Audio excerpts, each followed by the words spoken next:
Bonjour à tous, bienvenue dans l'interview. Depuis ce matin, Charles Michel consulte les présidents des partis. À l'ordre du jour, pour l'instant, il n'y a pas de rendez-vous avec le PTB. Dirk De Blok, bonjour. Vous êtes président vous, du PTB Bruxelles-Brabant-Wallon.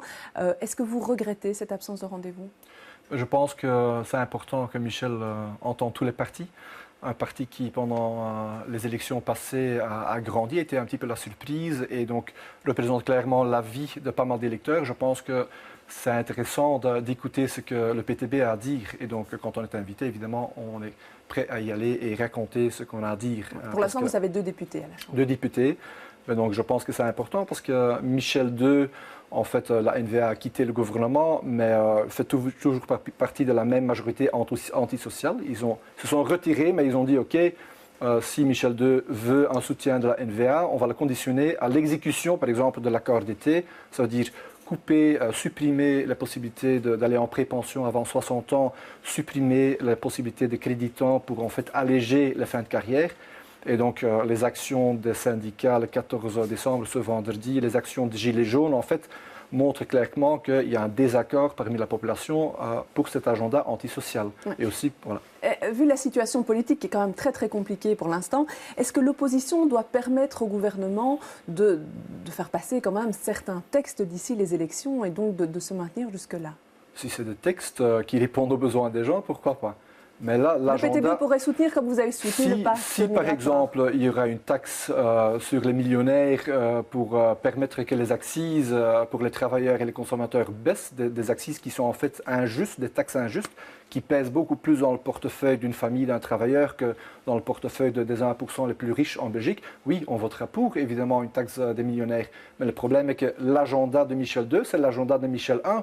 C'est le même agenda, c'est couper, c'est en fait aussi éviter que dans l'accord interprofessionnel futur, il y a une marge salariale pour toutes ces entreprises qui vont négocier leur salaire et l'augmentation des salaires. Et là, ils ont dit qu'il n'y a pas de marge. Mais donc, il y a les Gilets jaunes, les syndicats qui sont dans la rue ce week-end, ce vendredi, qui revendiquent justement que le pouvoir d'achat pour les familles ne tient plus. Il y a en fait à la fin de son salaire encore un bout de mois. Et donc, Michel I et II et la NVA devraient mieux d'écouter ce signal important. Et donc, ça serait bien que ces 2 mouvements, en fait, placent au centre de débat politique les besoins des familles, le pouvoir d'achat, les salaires, les pensions, le droit à une fin de carrière faisable. Alors, la grande question pour l'instant qui se pose, c'est de savoir si le gouvernement Michel II, comme vous dites, est légitime ou pas. Par rapport à ça, que doit faire Charles Michel? Je vais vous proposer 3 propositions de réponse. A, il doit demander la confiance. B, il doit démissionner. Un point, c'est tout. C, il doit tenir jusqu'aux élections. Je pense que de toute façon, il doit demander la confiance. Je pense que les gens, un gouvernement qui représente un tiers au Parlement, doit absolument s'assurer d'un soutien du Parlement, parce que ça veut dire qu'on représente presque plus rien au niveau de la population. Et donc, je pense que c'est pas non plus très démocratique à ce niveau-là. Et s'il ne veut pas le faire, parce que pour l'instant, il n'a pas très envie, est-ce que les parlementaires doivent faire une motion de méfiance, donc qui le pousse? Mais je pense qu'il y a déjà plusieurs partis de l'opposition qui ont annoncé de le faire. Donc c'est quelque chose qui va se passer. Mais donc je trouve que c'est important qu'il y ait un petit jeu politique qui se fait au niveau du Parlement.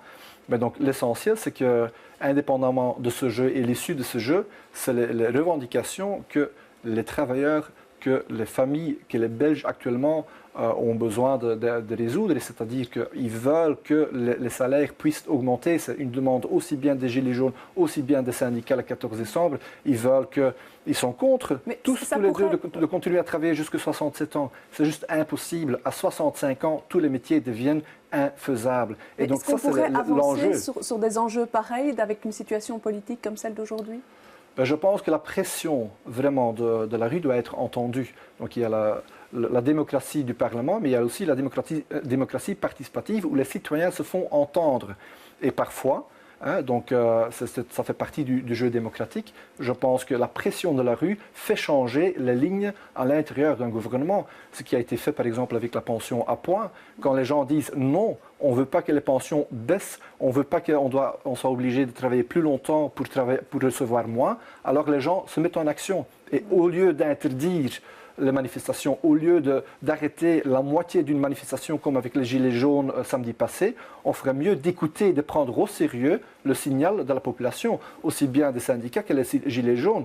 Et donc, j'ai l'impression qu'avec tout ce qui se passe maintenant, ce n'est pas ça qui est au milieu des préoccupations de la politique. Est-ce qu'on peut gouverner sereinement sous la pression de la rue à partir du moment où les gens descendent en rue pour des manifestations qui n'ont pas été autorisées, mais parce qu'ils n'ont pas respecté notamment les normes d'encadrement, hein. Pour la première à Bruxelles, c'était comme ça. Est-ce qu'on peut gouverner sous la pression de la rue? Mais je pense qu'un gouvernement doit toujours être à l'écoute de la société civile. Si, par exemple, aucun parti a annoncé avant les élections de vouloir augmenter l'âge de la pension à 67 ans, que les gens ont voté pour tous ces partis et après ils ont fait le contraire de ce qu'ils ont annoncé, c'est normal que les gens effectivement descendent dans la rue et disent c'est pas possible. Il y a peu de gens, peu de partis qui ont annoncé qu'ils allaient augmenter des accises, qu'ils allaient prendre des mesures pour en fait une fiscalité plus injuste, qu'ils allaient laisser courir des milliards dans les paradis fiscaux et qu'ils allaient rien faire, même déconstruire les mesures qui permettent de combattre en fait la fraude fiscale vers les paradis fiscaux. Donc si les gens après disent mais vous faites le contraire de ce que vous avez promis avant les élections, alors c'est normal que les gens descendent dans la rue et se font entendre. Quand on voit Charles Michel ici qui dit dans ses trois priorités, il y a le pouvoir d'achat et le climat, ben là vous dites Banco, il a entendu la rue. Évidemment, il y a les promesses et il y a les actes. Si on voit que la Belgique a été un des seuls pays avec la Tchéquie en fait, de voter contre l'augmentation des ambitions climatiques, lors d'un des sommets précédents, quand on voit qu'au niveau de l'AIP, l'accord interprofessionnel, les négociations salariales futures, en fait, la marche salariale, on voit qu'elle est presque minime, presque négative, alors on peut parler du pouvoir d'achat et on peut faire des promesses, mais l'acte concret qui actuellement a été fait, les mesures concrètes qui ont été prises et les décisions prises, ça va à l'encontre du pouvoir d'achat des familles, ça va à l'encontre de ce qui est nécessaire pour sauver la planète. Mais dans la pression de la rue, on entend beaucoup de choses qui sont différentes et qui ne sont pas généralement pas toujours cohérentes non plus. Est-ce qu'on peut être un gilet jaune et puis défiler pour la coalition climat? Mais je crois bien. Je crois qu'actuellement, si on veut faire face aux grandes multinationales qui en fait veulent passer la facture de la transition climatique vers les travailleurs, vers les consommateurs, oui, on a besoin, face à ce lobby, on a besoin d'une mobilisation forte. Et donc cette mobilisation forte ne peut pas se faire si en fait l'écologie est en fait représentée pour la famille moyenne que par des taxes écologiques, que par des choses qui font plomber le portefeuille de la famille. On a besoin de mesures fortes, comme par exemple les transports en commun gratuits, qui sont et écologiques et sociales. C'est la seule condition pour en fait rallier leur population entière pour la cause écologique. Mais chacun doit quand même faire un effort dans son chef, indépendamment des oui, grandes il y a les entreprises. efforts individuels, c'est clair. Mais quand les gilets jaunes disent « moi je dois prendre ma voiture » parce qu'au Brabant wallon, par exemple, le matin, il y a 2 bus qui partent, 2 bus. Et après, en fait, si mon gamin il rate le deuxième bus, je dois moi le conduire à l'école parce qu'il n'y a plus de bus, plus de transport en commun. Si tu vis dans ce genre de conditions, alors oui, s'il vous plaît, la première responsabilité, c'est une responsabilité collective de la société d'investir dans des transports communs. Et le PTB propose des transports en commun gratuits. Si on voit par exemple à Bruxelles qu'avec 260 millions et peut-être même la moitié de cette somme-là, on peut rendre gratuit les transports en commun à Bruxelles pour les Bruxellois gratuits. Et comment on paye ça ? Ben justement, on pourrait par exemple faire en sorte que les accises, que le fédéral, les accises qu'ils mettent maintenant, qu'ils ont augmentées, puissent être investies dans des transports en commun. Si par exemple les entreprises qui actuellement contribuent, payent pour les abonnements de leur nafteur, continuent à payer, mais que pour le Bruxellois commun, on laisse la gratuité, c'est possible. Ça veut dire qu'on ne doit pas payer tous les guichets, tous les contrôles. Ça veut dire qu'il y a aussi des gains. Je pense qu'on peut faire. Et aussi, il y a des gains au niveau des fils qui diminuent. Il y a des gains au niveau de la santé qu'on gagne parce qu'avec toute la circulation à Bruxelles, il y a vraiment la pollution. les particules fines, Ça. et il y a en fait des coûts pour la société par des coûts de santé. Des coûts qui sont des gains à plus long terme. Alors. Oui, c'est un investissement, mais qu'on va récupérer dans le futur, ça c'est clair. Alors on en vient à Molenbeek, il y a eu l'installation du conseil communal la semaine dernière, hein, c'était plutôt agité. Oui. Vous n'avez pas de regret de ne pas être monté dans cette majorité? Écoute, le PTB a proposé des mesures fortes pour répondre aux besoins des gens. Par exemple, il y a un projet concret à la gare d'Ouest avec 800 logements qui seront construits. Nous avons demandé pendant les négociations 400 logements sociaux et encore 200 logements abordables pour les familles moyennes. Donc en face, pendant les négociations, on nous a répondu il y a déjà trop de social. C'est en fait la même chose que Magnette a répondu à Charleroi. Si on fait trop de social, on attire les pauvres. Nous, on n'est pas d'accord avec ça. Il y a déjà des familles qui, à Molenbeek, en fait, payent 700, 800, 900 euros pour un appartement qui est insalubre. C'est de trop. Il faut répondre à ces familles avec des logements sociaux qui sont à construire.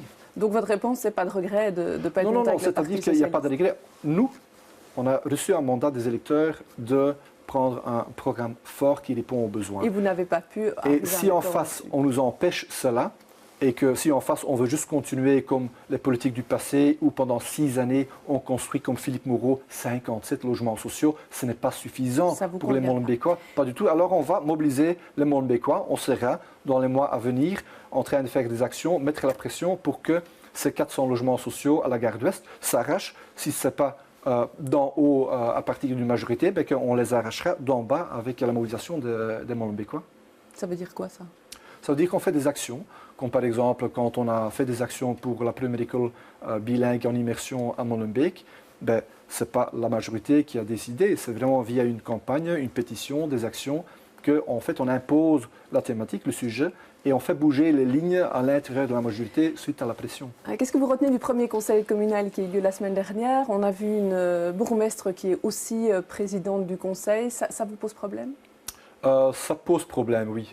Surtout quand ce n'est pas équitable, ce n'est pas juste. Ça ne l'était pas? Ce ne l'était pas, dans le sens qu'elle laisse la parole aux uns et pas aux autres. Elle, par exemple, elle intervient quand il y a des chahuts d'un côté, mais pas de l'autre côté. Elle laisse ses propres conseillers intervenir, interrompre, mais à l'opposition, elle est très stricte. Et par exemple, elle a empêché une conseillère de l'opposition d'en fait déposer une motion d'ordre. C'est quoi une motion d'ordre? C'est en fait la capacité d'un conseiller de donner des propositions, de faire des propositions pour gérer le conseil communal. Et donc, c'est nécessaire pour que le conseil communal soit souverain, c'est-à-dire décide de son propre ordre du jour. Et donc, chaque conseiller doit pouvoir faire des propositions, soumettre au vote des propositions pour gérer l'ordre du jour. Sinon, on n'est pas souverain. Et là, on voit qu'en fait, la marge de démocratie, de participation n'a pas été respectée par la bourgmestre. Il nous reste 10 secondes. Demain, un conseil communal à nouveau. Vous allez interpeller par rapport à la situation de la voie des sans-papiers. C'est 90 personnes qui occupent un bâtiment et qui doivent le quitter pour le 13 décembre. Qu'est-ce que vous demandez? Pour nous, c'est inacceptable que des familles soient dans la rue, dans le froid. Il y a des femmes enceintes. Et donc, vous demandez quoi? On demande que, d'abord, il n'y a pas d'expulsion tant que les procédures légales ne soient pas épuisées et que, de toute façon, il n'y a pas d'expulsion sans alternative. Très bien. Je vous remercie d'être venu sur ce plateau. Je vous remercie de nous avoir suivis. On se retrouve demain à la même heure pour une nouvelle interview. Bel après-midi à tous.